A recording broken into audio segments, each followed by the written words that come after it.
चंदा उठ जा बेटा, ले खाना खा ले। नहीं माँ, तुम भूल गई क्या, मेरा तो व्रत है। 2 दिन अस्पताल में रहने की वजह से मैं व्रत नहीं रख पाई, लेकिन अब तो मैं व्रत रखूंगी ही।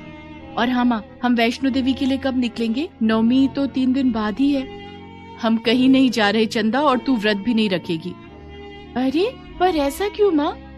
क्योंकि तेरी तबीयत ठीक नहीं है, अभी भी तुझ में कमजोरी है। सारा दिन भूखे रहना तेरे लिए ठीक नहीं है। और जहाँ तक वैष्णो देवी जाने की बात है, लगता है माता का बुलावा नहीं आया है अभी। नहीं नहीं माँ, ऐसा मत कहो।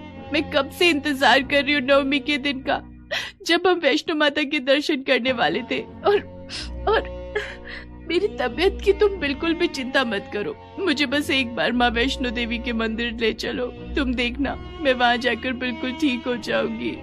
चंदा को हल्का बुखार था, लेकिन फिर भी वो नवरात्रि के व्रत भी रखना चाहती थी और वैष्णो देवी के मंदिर भी जाना चाहती थी।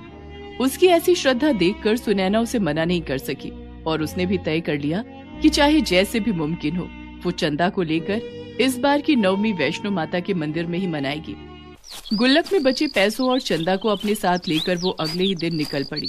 चंदा भी बहुत खुश थी, लेकिन वो दोनों जैसे ही बस स्टेशन पहुँचे तो उनकी सारी खुशी एक ही पल में गायब हो गई। बस स्टेशन लोगों से खचाखच भरा हुआ था। वहाँ जो भी बसें आ रही थी वो पहले से पूरी तरह भरी हुई थी। खास तौर पर जम्मू जाने वाली बसों में तो पैर रखने तक की जगह नहीं थी। भैया, ये बस कटरा तक जाएगी ना?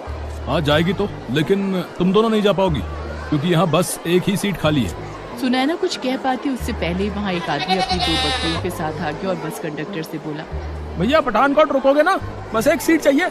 हाँ रुकेंगे रुकेंगे, और एक सीट भी खाली है, लेकिन तुम्हारी इन बकरियों के लिए जगह नहीं है। अरे देख लो यार, हैं?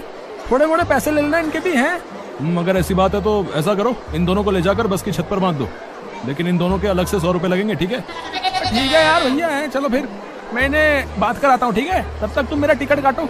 इतना कहकर वो आदमी तो वहाँ से चला गया, लेकिन सुनैना और चंदा अब भी वहीं खड़ी थी और उन दोनों की बातें बड़ी ही ध्यान से सुन रही थी। अरे क्या हुआ, बोल तो दिया सीट नहीं है। एक थी और अब तो वो भी भर गई। चलो अब रास्ता छोड़ो। भैया, सीट भले ही ना हो पर जगह तो है आपके पास, हमें वहीं बैठकर जाने दो। क्या मतलब, कहाँ है जगह? भैया, जैसे वो बकरियां बस के ऊपर बैठकर जाएंगी, वैसे हम दोनों भी बैठकर चली जाएंगी।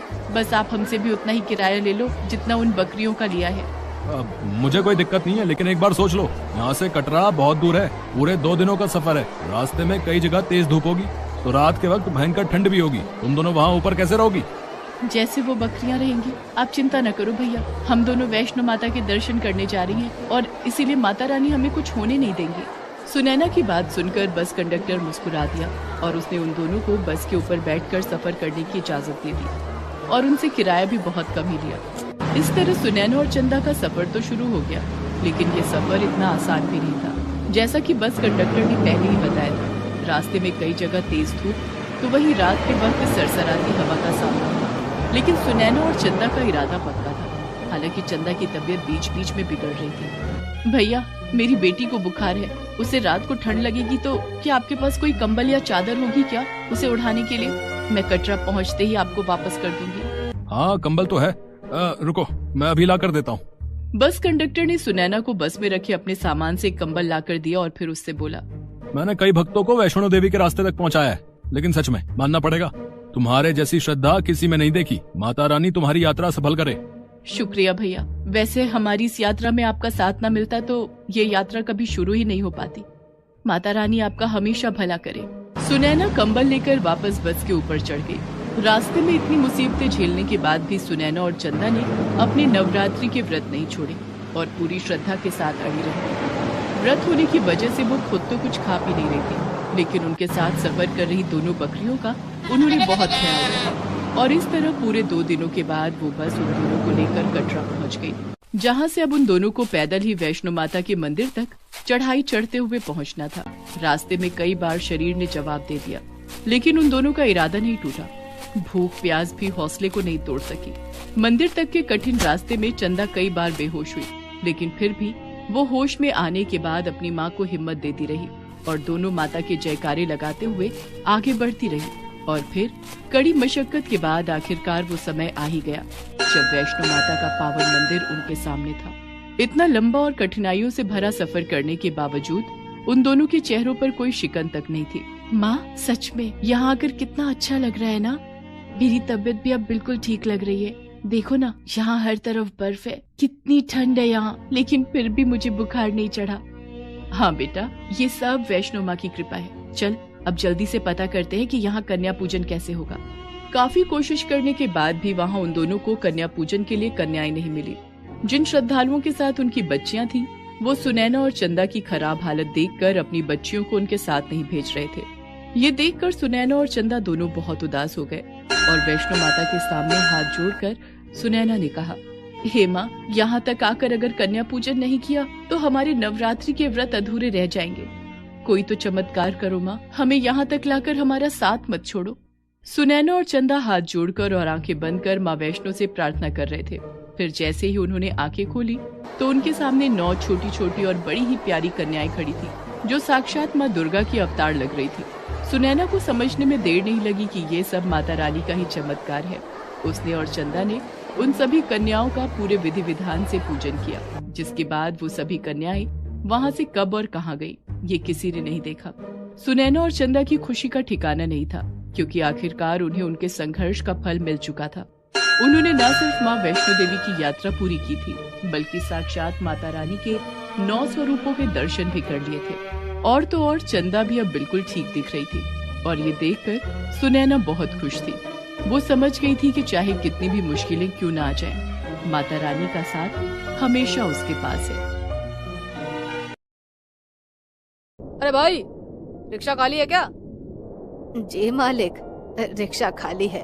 आपको कहाँ जाना है? मुझे यहीं पास के रेलवे स्टेशन तक जाना था। आपकी कितनी उम्र हो गई है, अब फिर भी आप रिक्शा चलाते हो? क्या करे साहब, जिम्मेदारी सब कुछ करा देती है। मेरे जवान बेटे और बहू इस दुनिया में अब नहीं रहे, और उनकी बेटी का पालन पोषण मेरे सर पर है। इसीलिए मुझे इस उम्र में भी ये सब काम करना पड़ता है। इतनी सर्दी में भी तुमने कुछ नहीं पहना हुआ है, तुमको सर्दी नहीं लगती क्या? सर्दी तो लगती है, लेकिन मैं क्या करूं, मेरे पास इतने पैसे नहीं हैं कि मैं अपने लिए कपड़े खरीद सकूं। जो थोड़े बहुत पैसे बनते हैं उनसे घर वालों की जरूरत पूरी कर देता हूं। ये लो, आप मेरी जैकेट रख लो, मैं दूसरी ले लूंगा। बहुत बहुत धन्यवाद। फिर कालू अपना रिक्शा लेकर अपने घर की तरफ चलता है। सर्दी के चलते कालू के हाथ पैर कांपने लगते हैं, जिस कारण वो रुक जाता है। कालू एक तरफ बैठ जाता है और भगवान से बोलता है, हे भगवान, इस उम्र में भी मुझे क्या क्या झेलना पड़ रहा है। आराम से बैठकर खाने की उम्र में मुझे रिक्शा चलाना पड़ रहा है। तभी कालू की हालत और बिगड़ने लगती है और वो बेहोश होकर गिर जाता है। तभी वहाँ पर यमराज प्रकट होते हैं। कालू, तुझे मेरे साथ चलना होगा, तेरी उम्र पूरी हो गई है। कालू हाथ जोड़कर उठता है। हे भगवान, अभी तो मेरी बच्ची बहुत छोटी है और उसकी दादी भी हाथ पैर से लाचार है। वो उसका पालन कैसे करेगी? ये सब विधि का विधान है, मैं इसमें कुछ नहीं कर सकता। तुम्हारा समय पूरा हो चुका है, तुम्हें मेरे साथ चलना होगा। नहीं, मैं अभी नहीं जा सकता। मुझे थोड़ा और जिंदा रहने का समय दीजिए, जिससे मैं अपने घर वालों को इतना पैसा दे दूं कि वो अपना जीवन यापन कर सके। लेकिन तुम इतनी जल्दी इतने पैसे कहाँ से लाओगे?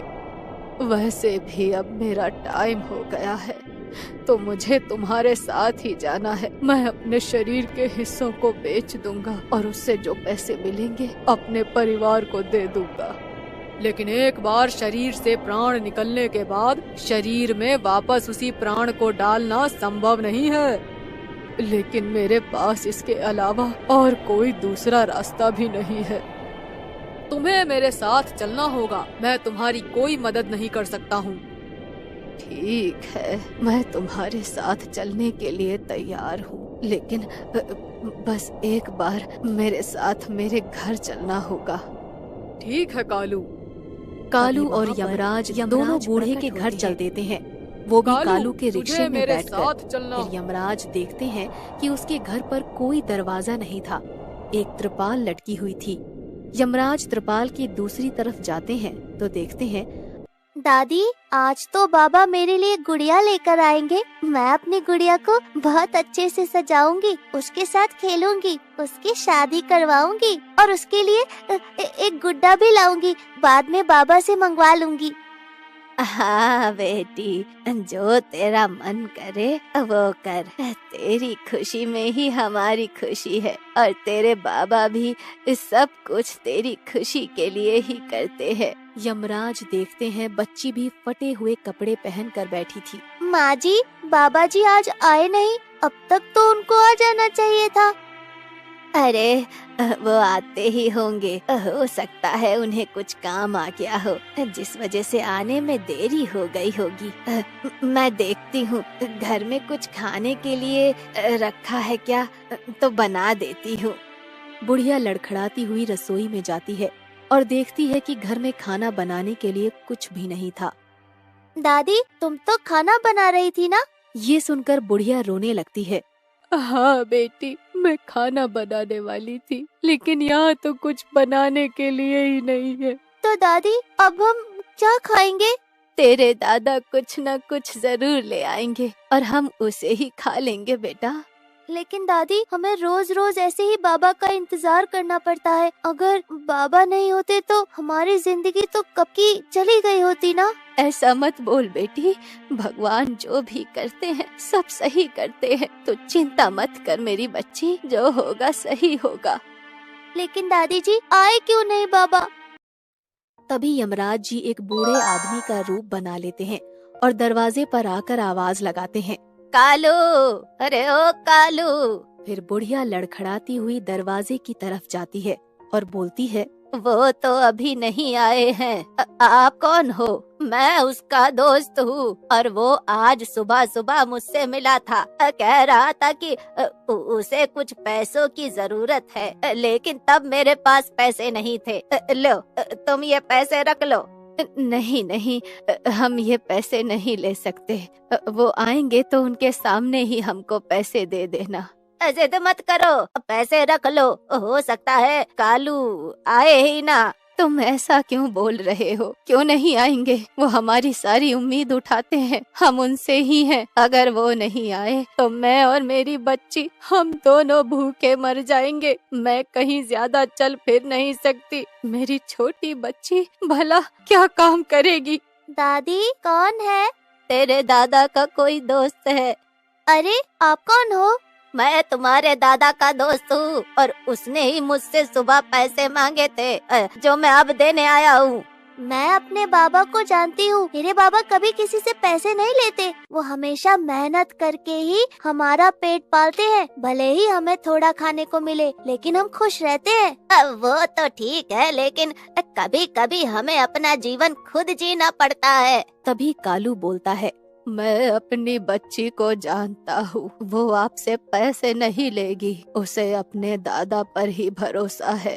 तो आप बैठ जाओ, मेरे बाबा मेरे लिए गुड़िया लेकर आते ही होंगे। फिर बच्ची जाकर बैठ जाती है। यमराज अपने असली रूप में आ जाते हैं और बुढ़िया को बोलते हैं, देखो, तुम्हारे पति का समय पूरा हो चुका है और अब उसे मेरे साथ जाना होगा।